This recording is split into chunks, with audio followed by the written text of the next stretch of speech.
रघुपति राघव राजा राम पतित पावन सीताराम। रघुपति राघव राजा राम पतित पावन सीताराम। सीताराम सीताराम भज प्यारे मन सीताराम। सीताराम आपदामपहर्तारं दातारं सर्वसंपदां लोकाभिरामं श्रीरामं भूयो भूयो नमाम्यहम्।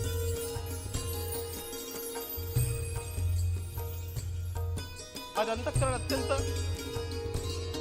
उल्लास से, समाधान से और कृतज्ञता से भरा हुआ है। हमारा संपूर्ण राष्ट्र और पूरा विश्व भी आज भगवान श्री राम की प्रतिष्ठा से आलोकित होने का पर्व आरंभ हो चुका है। यह केवल एक मंदिर में एक मूर्ति की प्रतिष्ठा नहीं है, यह इस देश की अस्मिता, इस देश का स्वाभिमान और इस देश का आत्मविश्वास, इसकी प्रतीक्षा। 500 वर्षों की प्रतीक्षा के पश्चात यह संभव हो सका। इसके जो अनेक कारण हैं, उनके ऊपर तो आलोक हमारे सारे सम्माननीय अभ्यागत डालेंगे ही। मैं केवल एक काम के लिए यहां पर खड़ा हूं, छोटा सा काम। कारण तो अनेक होते हैं, लेकिन अनेक कारण मिलते मिलते आखिर वे एक विशिष्ट स्तर तक पहुंच जाते हैं और उस स्तर पर कोई महापुरुष हम लोगों को उपलब्ध होता है और उस विभूति के कारण युग परिवर्तित हो जाता है। इस प्रकार का परिवर्तन लाने के लिए अपने जीवन को साधना पड़ता है और इस प्रकार जीवन साधने वाले हमारे इस देश की परंपरा के अनेक महान रत्नों में आज हम लोगों को समय की आवश्यकता, युग की आवश्यकता, सनातन के अंतःकरण की आवश्यकता के रूप में हमारे सम्माननीय प्रधानमंत्री जी प्राप्त हुए हैं।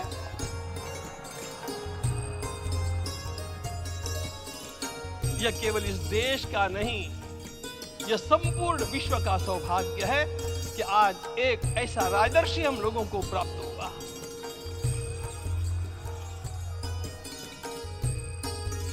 आपके मंगल हाथों से आज प्रतिष्ठा होने की बात थी, वह स्वाभाविक भी था, वो होना ही था मित्रों। लेकिन मुझे इस बात का आश्चर्य हुआ जब मुझे लगभग 20 दिन पूर्व समाचार मिले कि माननीय प्रधानमंत्री जी को इस प्रतिष्ठा के लिए स्वयं अपने लिए क्या क्या अनुष्ठान करके सिद्ध करना चाहिए स्वयं को, उसकी नियमावली आप लिख करके भेजें।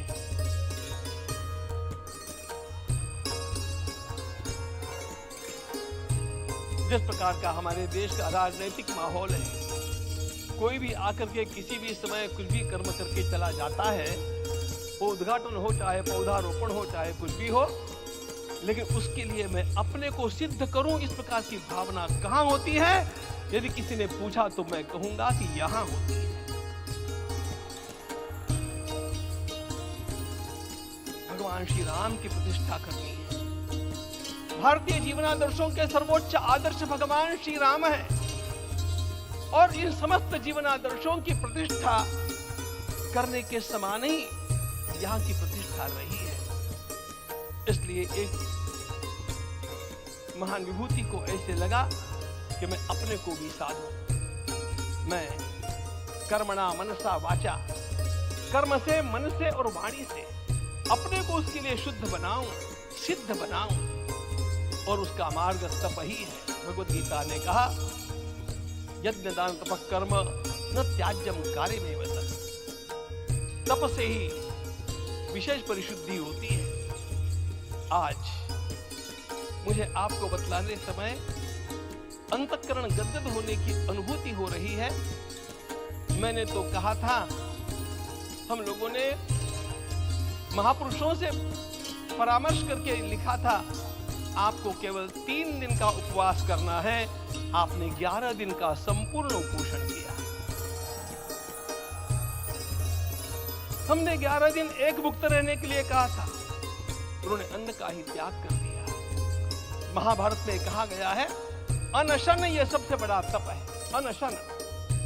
और उसको उनके जीवन में साकार होते हुए मैंने केवल देखा नहीं, मैं थोड़ा तार्किक हूं।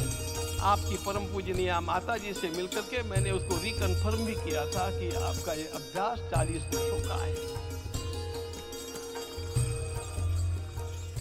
ऐसा तपस्वी कोई राष्ट्रीय नेता प्राप्त होना यह सामान्य बात नहीं है। इन दिनों में हमने कहा था कि आपको विदेश प्रवास नहीं करना चाहिए, क्योंकि सांसर्गिक दोष भी आते हैं। विदेश प्रवास टाल दिया सांसर्गिक देशों के इस दोषों की संभावना के कारण, लेकिन दिव्य देशों का प्रवास ऐसा किया।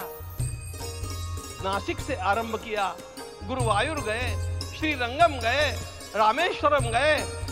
इन सारे स्थानों पर जाकर के वहां के परमाणुओं को लेकर के और पूरी भारत माता के हर कोनों में जाकर के मानो वे निमंत्रण दे रहे थे कि आइए दिव्य आत्माओं, अयोध्या पधारिए और हमारे राष्ट्र को महान बनाने के लिए आशीर्वाद दिए।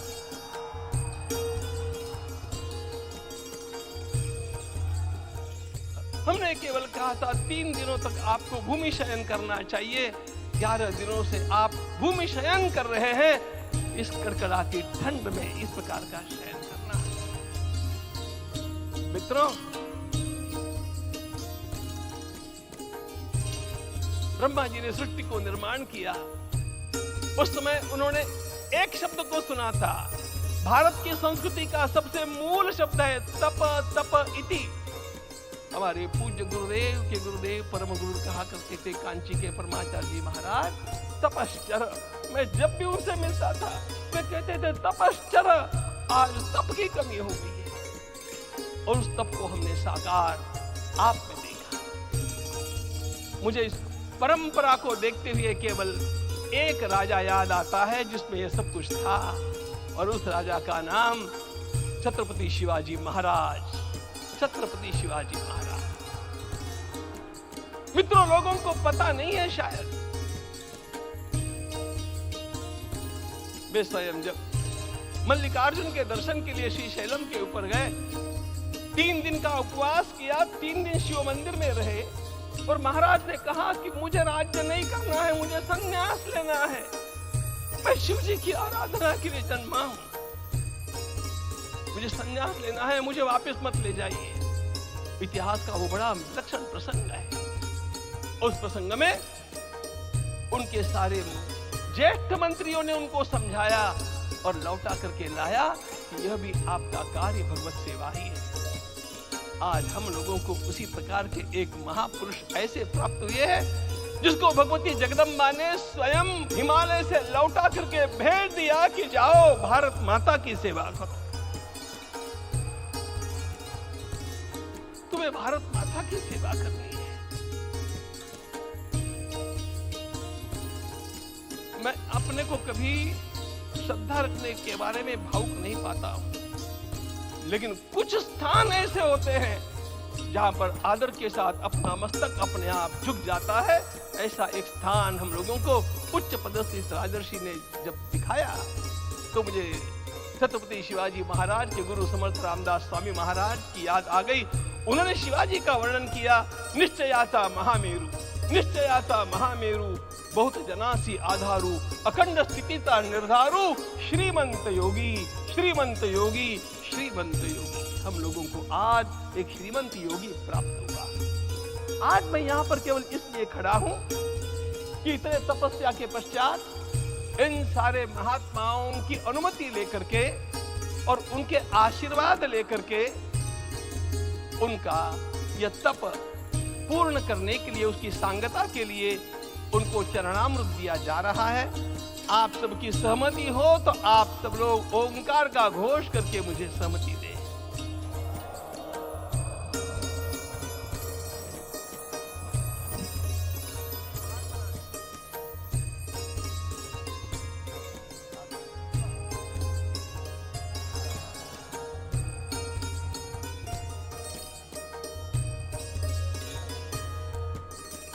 अपना उपवास पूर्ण कर रहे हैं माननीय प्रधानमंत्री। 11 दिवसीय उपवास को वो पूर्ण कर रहे हैं।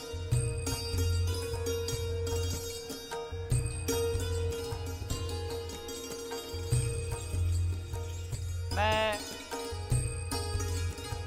श्री राम जन्मभूमि तीर्थ क्षेत्र के अध्यक्ष पूज्य महंत नृत्य गोपाल दास जी महाराज, मणिराम छावनी अयोध्या के श्री महंत के चरणों में निवेदन करता हूँ आशीर्वचन।